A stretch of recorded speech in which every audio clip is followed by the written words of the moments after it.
Jean-Bart, can you do me a favor? Can you record a message for me? Thank you. Spacewalk Day 2. I saw some meteors, and that was about it.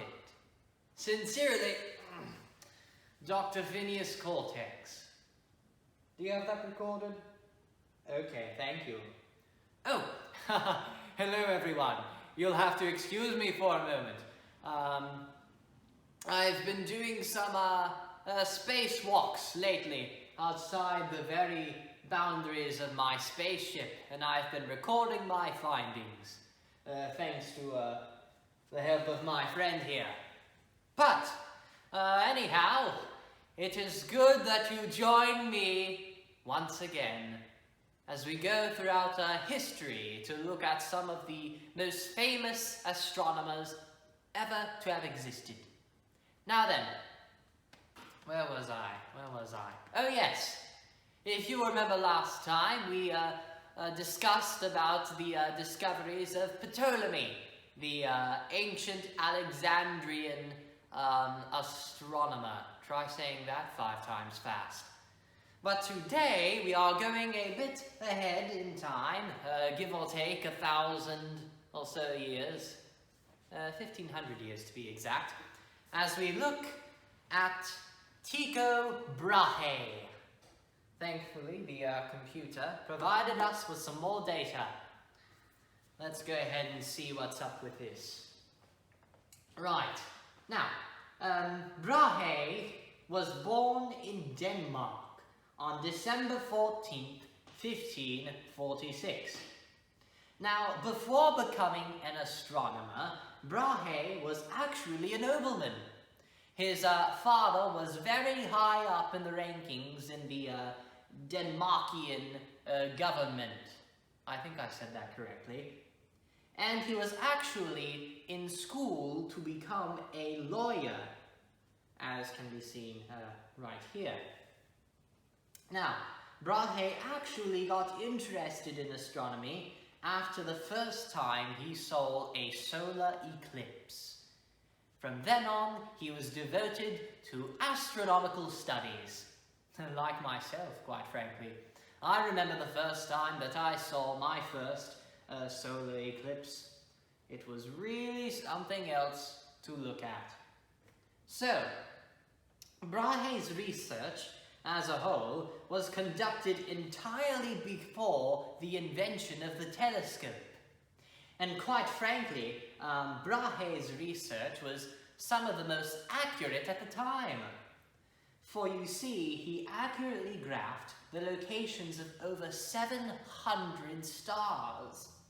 Now, with the help of some of Ptolemy's archived research, Brahe constructed an instrument that accurately predicts the location of stars.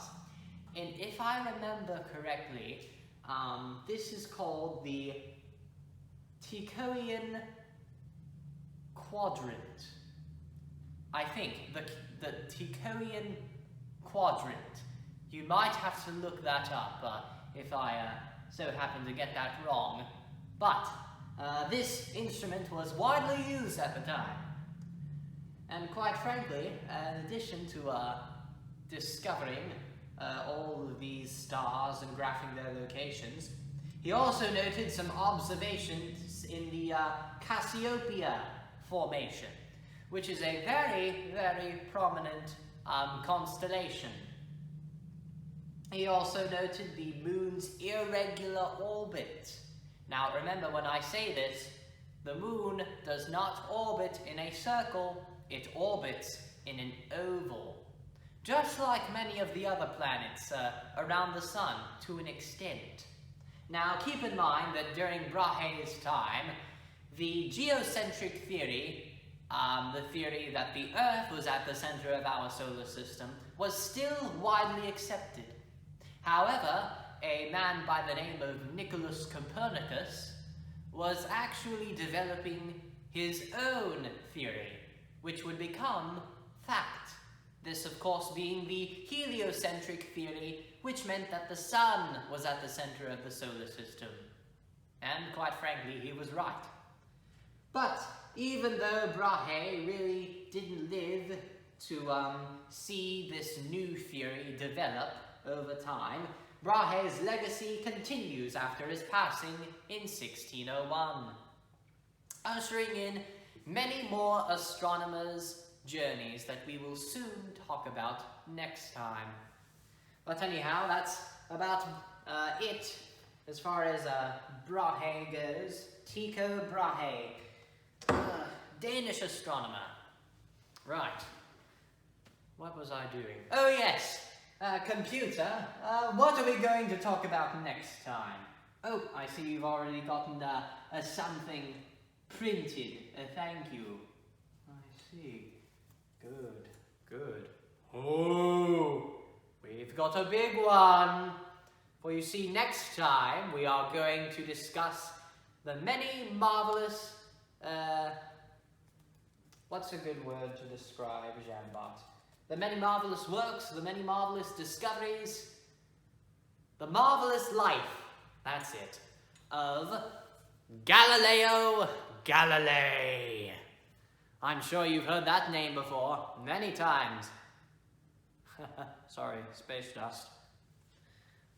But we're going to have to save the excitement for next time, I'm afraid.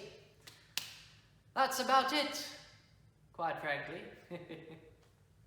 A big shout out to all of the followers thus far.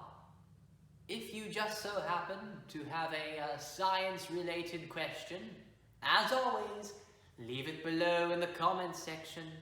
Who knows, your question might be answered on the next episode. But until then, I'm about to go on another spacewalk. And I bid you ta-ta. In 3, 2, 1.